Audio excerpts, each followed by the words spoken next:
அவங்க இன்னும் எல்லாருமே ரசிகர் மன்ற போட்டில் இருக்காங்க. ஒரு செங்கல் கூட வைக்கக்கூடாது மேகதாது, வைக்க விட மாட்டோம் நாங்கள் இருக்க வரைக்கும். இந்தியா கூட்டணிங்கிறது என்ன? எம்பி இல்லாதவங்க நாங்கள் வாங்க வாங்க சொல்லிக்கிட்டு இருக்க முடியாது. இந்தியா கூட்டணியில் சேர்க்காததுனால தான் பிரதமராக ராகுல் காந்தியை முன்னிறுத்தாமல் இருக்காரா விஜய்? விருதுநகர் மாவட்ட அமைச்சர் ஜெகதீஷ் இன்றைய சிஎம் நாளைய பிஎம் சொல்லியிருக்காங்க. பிரைம் மினிஸ்டராக விஜய் தான் முன்னிறுத்துறாங்க. ராகுல் காந்தியை தமிழக ஏற்றுக்கொள்கிறாங்க நினைக்கிறீங்க? அவங்க இன்னும் எல்லாருமே ரசிகர் மன்ற போட்டில் இருக்காங்க. அதனால் நீங்கள் ரசிகர் மன்ற போட்டில் இருக்கிறவங்கள நீங்கள் ஒன்றும் மாற்ற முடியாது. இந்தியாவுக்கே தெரியும் இந்தியாவினுடைய சூழ்நிலை எப்படி இருக்குன்னு.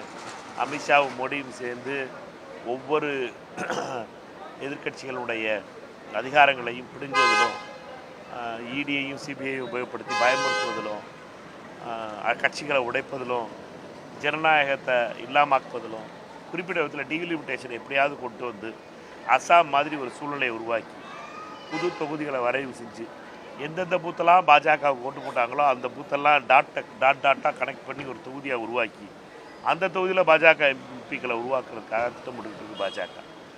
அந்த ஃபார்முலா, அந்த ஃபைட்டில் இருக்க நாங்கள். அவர்களுடைய மோடு வேறு, எங்களுடைய மோடு வேறு. அமைச்சரும் இன்னைக்கு செய்தியாளர்களை சந்திக்கும் போது பிரதமர் வேட்பாளர் யார் தேர்தலுக்கு முன்னாடி 3 மாதங்களுக்கு முன்னாடி தான் முடிவு செய்வோம், விஜய் பிரதமர் வேட்பாளராக அப்படிதான் முடிவு செய்வோம் அப்படின்னு சொல்லி நெல்லையில் பேசியிருக்கோம். ஏற்கனவே ஆதவர்ஜுனாவும் தென்னிந்தியாவிலிருந்து பிரதமராக கொண்டு வரணும் அப்படின்னு சொல்லியிருக்காரு. அப்படிங்கிறப்ப காங்கிரஸை தவிர்த்து காங்கிரஸ் கூட இருக்கக்கூடிய எல்லாருமே ராகுல் காந்தியை ஏற்றுக்க தயங்குறாங்களா இல்லை ஏற்றுக்க விரும்பலை? இல்லை, நீங்கள் லீகலாக ஒரு ஆல் இண்டியா கட்சி, ஆல் இண்டியா கட்சியில் குஞ்ஞாலிக்குட்டியில் கேட்க வேண்டிய கேள்வியை பிடிச்சிட்டு இங்கே துறை அமைச்சர்கிட்ட கேட்டிங்கன்னா அதுக்கெல்லாம் நான் பதில் சொல்ல முடியாது. குஞ்ஞாலிக்குட்டியோட எப்போ பெங்களூர், ஹைதராபாத், கோயம்புத்தூர் ஏர்போர்ட்டுக்கு வராரோ குஞ்ஞாலிக்குட்டி, அப்போ கேளுங்க அவர்கிட்ட யார் என்னங்குது. குஞ்ஞாலிக்குட்டி முதல்ல தெளிவாக சொல்லுவார்.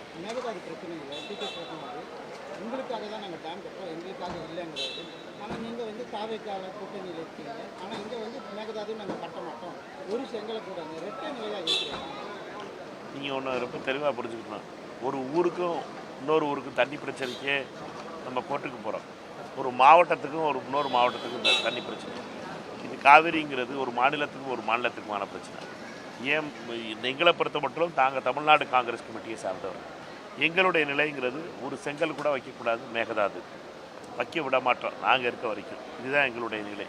கர்நாடகத்தினுடைய அரசியல்வாதிகள், அது தேவகவுடாவாக இருக்கட்டும், எடியூரப்பாவாக இருக்கட்டும், அசோகா இருக்கட்டும், டிகேவாக இருக்கட்டும், எல்லாரும் அவர்களுடைய நிலை என்னட்டா மேகதாது கட்டணம்ங்கிறது. அவர்களை பொறுத்த மட்டும் மேகதாது கட்டணம்ங்கிறது எதற்காக என்பது எனக்கு தெரியல. எதற்காக அவர்கள் தண்ணி பிரச்சனையை இவ்வளோ பெரிய பிரச்சனை ஆகியிருக்காங்கன்னு தெரியல. காவிரி பிரச்சனைங்கிறது ரொம்ப முக்கியமான பிரச்சனை தமிழ்நாட்டுக்கு. கர்நாடகாவினுடைய பெங்களூர் நகரத்திற்கு தண்ணி வேணுங்கிறது பல வகையில் அறிவியல் பூர்வமாக நிரூபிக்கப்பட்டிருக்கு. அதற்கு வழிகள் வேறு வழிகள் இருக்குது. காவிரி மட்டும் மேகதாது மட்டும் வழி கிடையாது. ஆனால் அவர்கள் விளம்பரத்திற்காக கடந்த 10 வருடங்களாக திருப்பி கர்நாடக அரசியல்வாதிகள் இந்த பேச்சு பேசிக்கிட்டு வராங்க.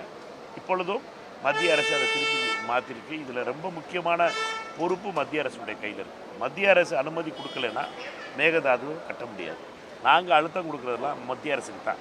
மத்திய அரசை பொறுத்த மட்டும் மேகதாது கட்டுவதற்கு அனுமதி கொடுக்கக்கூடாது. தமிழ்நாட்டுக்கு எதிரானது. அது எந்த சாக்லேட் பேப்பரில் சுற்றி டிகே கொடுத்தாலும் சரி, இது தமிழ்நாட்டுக்கு நல்லதாக்கும், உங்கள் ஊருக்கு தண்ணி வந்துருமாக்கல, அதெல்லாம் கதை, அதெல்லாம் நம்பக்கூடாது. தமிழ்நாட்டுக்கு விரோதமானது மேகதாது.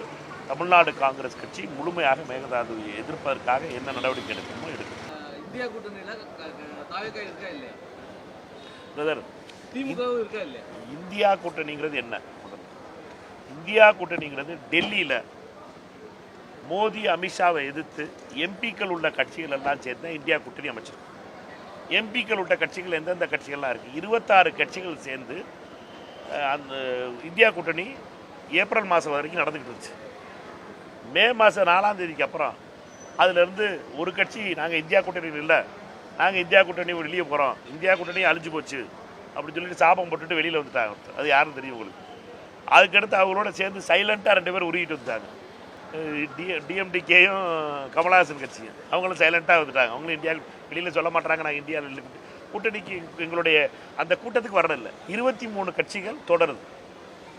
26 கட்சிகள் நான் சொன்னேன் முதல்ல. 23 கட்சிகள் இந்தியா கூட்டணியில் தொடருது. எப்போ தாவேகாவுக்கு எம்பி வந்துட்டாங்களோ அப்போ தாவேகாவை நாங்கள் இந்தியா கூட்டணியில் இணைஞ்சிக்கிற சொல்லுவோம். எம்பி இல்லாதவங்களை நாங்கள் வாங்க வாங்க சொல்லிக்கிட்டு இருக்க முடியாது. அவர்களுக்கு எம்பி கிடையாது.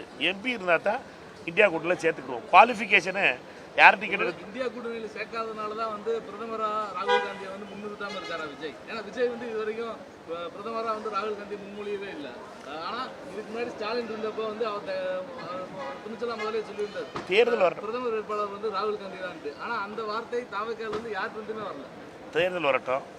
முதல்ல திரு விஜய் அவர்களை பொறுத்த மட்டும் 105 இடங்கள் 106 இடங்கள் கிடைத்தோடனே முதல்ல அவர் கால் பண்ணது திரு ராகுல் காந்தி வந்து அவரை முதலமைச்சராக ஆனதுக்கு ராகுல் காந்தியோட தான் அவர் ஆதரவு கேட்டார்.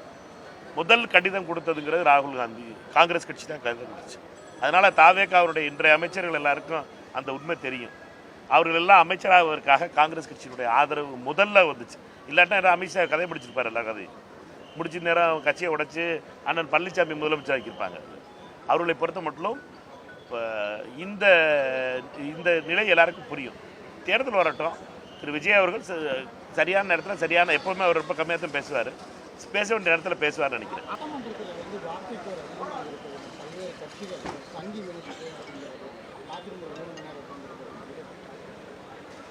சட்டமன்றத்தில் லைவ் இப்போ தான் கொடுக்க ஆரம்பிச்சிருக்காங்க. லைவ் அதனால் கொஞ்சம் செட்டில் ஆகிறதுக்கு டைம் ஆகும். நீங்கள் வந்து பார்லிமெண்ட் வந்து லைவ் கொடுக்குறதுங்கிறது இது ஏறக்குறைய 2004லேருந்து 2001லேருந்து நடக்குதுன்னு நினைக்கிறேன் பார்லிமெண்ட் லைவ். ஆனால் அசம்பிளிங்கிறது வந்து இப்போ தான் ஆரம்பிச்சிருக்காங்க. அதனால் இப்போ உத்வேகம் நிறையா இருக்கும், ரொம்ப ஆர்வம் இருக்கும், பார்வையாளர்கள் நிறையா இருப்பாங்க. அதனால் எல்லோரும் பார்க்க ஆரம்பிச்சிருக்காங்க. அதனால் என்னென்னா இன்னும் கொஞ்சம் நாள் இன்னும் ஒரு 2-3 மாதம் ஆகணும் செட்டில் ஆகிறதுக்கு, லேண்டிங் ட்ரபிள். இப்போ எல்லாருமே கோவப்படுறதும் ஆக்ரோஷப்பட்டு சொல்கிறதும் நடக்குது. அதற்குள்ள பொறுப்பாக சபாநாயகர் ஏற்றுக்கிட்டு இருக்காரு. சபாநாயகரை பொறுத்தவரையிலும் எக்ஸ்பென்ஸ் பண்ணுறதெல்லாம் வேகமாக, அவை குறிப்பிலிருந்து நீக்கப்படுறதெல்லாம் வேகமாக நடக்குது. இது வந்து கொஞ்ச நாளில் அது செட் ஆயிரும்னு நினைக்கிறேன். இந்த 100 நாள் ஆட்சியில் வந்து 1 லட்சம் கோடி முதலீடுகளை வந்து கொண்டு வந்துட்டோம் அப்படின்னு சொல்லி தொழில்துறை அமைச்சர் வந்து சொல்லியிருக்காங்க. 100 நாட்களில் 1 லட்சம் கோடி கொண்டு வர முடியுமா? ப்ராக்டிக்கலாக அது சரியா? அது எப்படி ஃபீல் பண்ணுறீங்க? 1 லட்சம் கோடி வந்து 100 நாளில் ஈஸியாக கொண்டு வந்துட முடியும்? ஏன்னா முதலீடு அப்படின்றத பற்றி உங்களுக்கு தெரியும். அவ்வளோ சீக்கிரத்தில் 1 லட்சம் கோடி கொண்டு வரதுன்றது பெரிய விஷயம். 100 நாளில் கொண்டு வந்துட்டோம் அப்படிங்கிறாங்க. இல்லை, இது தமிழ்நாட்டை பொறுத்த வரைக்கும் தமிழ்நாடுடைய பேசிக்ஸ் ஃபவுண்டேஷன்ஸ் வந்து ஸ்ட்ராங்காக இருக்குது. அதனால் தமிழ்நாடுக்கு வந்து இன்வெஸ்ட்மெண்ட்ஸை கொண்டு வர்றதுங்கிறதும் ப்ளஷ் பண்ணுறதும், அது இண்டஸ்ட்ரீஸ் வந்து ப்ளஷ் பண்ணுறதும், நாங்கள் எங்களோட இன்டென்ட்டை காட்டுறதும் நடக்கிறது தான். நடக்காதெல்லாம் சொல்ல முடியாது. நம்ம எல்லா இடத்துலையுமே முதல்ல அவர் எடப்பாடியாருமே இன்டர்நேஷ்னல் விசிட்ஸ் போகும்போதும் சரி, யாரெல்லாம் ப்ராமிஸ் பண்ணியிருந்தாங்களோ அதனுடைய யாரெல்லாம் நீங்கள் ஸ்டடி பண்ணிங்கன்னாவே தெரியும். யாரெல்லாம் அப்போ அனௌன்ஸ் பண்ணியிருந்தாங்களோ மினிமம் 50% ஆகுது அது மெட்டீரியலைஸ் ஆகுது. தமிழ்நாட்டில் 40% கூட மெட்டீரியலைஸ் ஆகிருக்கு. அதே மாதிரி திரு ஸ்டாலின் அவர்கள் ஃபாரின் ட்ரிப் போய் இன்வெஸ்டர்ஸ் மீட்டிங் நடத்தும் போதும் அதே மாதிரி நம்மளுக்கு வந்திருக்கு. இது 100 நாளைக்குள்ளே 1 லட்சம் கோடி கொண்டு வந்துட்டோம்னு சொல்லி அமைச்சர்கள் சொல்லியிருக்கிறதும் தமிழ்நாட்டில் இன்னும் இன்டென்ட் இருக்குங்கிறதை காட்ட முடியுது. நம்மளை பொறுத்த மட்டும் இதில் நம்ம குறைகள் தேடுவதை விட இது எத்தனை ஆயிரம் வேலைகளை உருவாக்குது, அந்த வேலைகளை கடைசி வரைக்கும் நம்ம வந்து இல்லை 1 லட்சம் வேலைகளுக்கு வருவதற்கான வாய்ப்பு இருக்குது. அதாவது வந்து யார் கையெழுத்து போட்டாங்களோ கையெழுத்து போட்ட உடனே கம்பை ஊண்டி டீக்கடை வைக்க முடியாது. இது வந்து பல நாள் வேலைகள் அது. அதனால் அவங்க கையெழுத்து போட்டு லேண்ட் அலாட் பண்ணி அவங்க வேலையை ஆரம்பித்து அப்புறம் ரெக்ரூட் பண்ணி அதுக்கப்புறம் மிஷினரியை வச்சு திருப்பி அதை டெஸ்ட் பண்ணி திருப்பி அவங்க ப்ரொடியூஸ் பண்ணி எதுவும் யூனியன் பிரச்சனை இல்லாமல் வண்டி ஓடி இதெல்லாம் நடந்தால் தான் நீங்கள் ஒரு ஸ்ட்ரக்சர் கொண்டு வர முடியும். பட் தமிழ்நாட்டினுடைய ஃபவுண்டேஷன் ஸ்ட்ராங்காக இருக்குது. நம்ம வந்து இது வந்து ஒரு அரசியலில் மட்டும் நடக்கலை. தொடர்ந்து நம்ம ஆர் வெங்கட்ராமனில் தொடங்கி முரசொலி மாறன் அவர்களுடைய காலங்களில் இருந்து இப்போ இருக்க தொழில்துறை அமைச்சர் கீர்த்தனா வரைக்கும் பலருடைய கான்ட்ரிபியூஷன் இருக்குது. இது என்னென்னட்டா ஒரு நாள் மேஜிக் மாதிரி வந்துடாது. என்னட்டா உடனே நான் போனேன் ஒரு 100 நாளைக்குள்ளே நான் 1 லட்சம் கோடி ரூபாய் கொண்டு வந்துட்டேங்கிறது வந்து அது ஒரு இன்ஸ்டன்ட் இது கிடையாது. தமிழ்நாடுடைய பேசிக் ஃபவுண்டேஷன் இண்டஸ்ட்ரியல் நம்மளுடைய கல்ச்சர், நம்மளுடைய பியூரோக்ராட்டிக் கல்ச்சராக இருந்தாலும் சரி இதுவுமே ரொம்ப ஸ்ட்ராங்காக இருக்குது. அதனால தான் தமிழ்நாடுடைய ஜிடிபி கான்ட்ரிபியூஷன் 9.2 இருக்கிறதுக்கு காரணம் என்னென்னா இட்ஸ் அ கன்சிஸ்டன்சியாக நம்மளுடைய பாலிசியில் எந்த கவர்மெண்ட் வந்தாலும் சரி பெரிய பாலிசி சேஞ்ச் கிடையாது. எந்த ஒரு ப்ராஜெக்டையும் கேன்சல் பண்ணுறது கிடையாது. பல மாநிலங்கள்லாம் ஆந்திராவிலலாம் பார்த்திங்கன்னா போன கவர்மெண்ட்டு பாபு கொண்டு வந்த ப்ராஜெக்டை ஜெகன் கேன்சல் பண்ணுறதும், ஜெகன் கொண்டு வந்த ப்ராஜெக்டை பாபு கேன்சல் பண்ணுறதுமா எல்லாம் கல்ச்சர் இருக்குது. அது மாதிரி கல்ச்சர் இங்கே கிடையாது. எவ்வளோ இருந்தாலும் சரி கலைஞருக்கும் ஜெயலலிதா அம்மாவுக்கும் அந்த அம்மா எதையும் இன்வெஸ்ட்மெண்ட்ஸை கேன்சல் பண்ணலை. அதே மாதிரி கலைஞரோட காலம் வரும்போதும் அவரும் அந்த அம்மாவுடைய கவர்மெண்ட்டோட டிசிஷன்ஸை அவர் கேன்சல் பண்ணலை.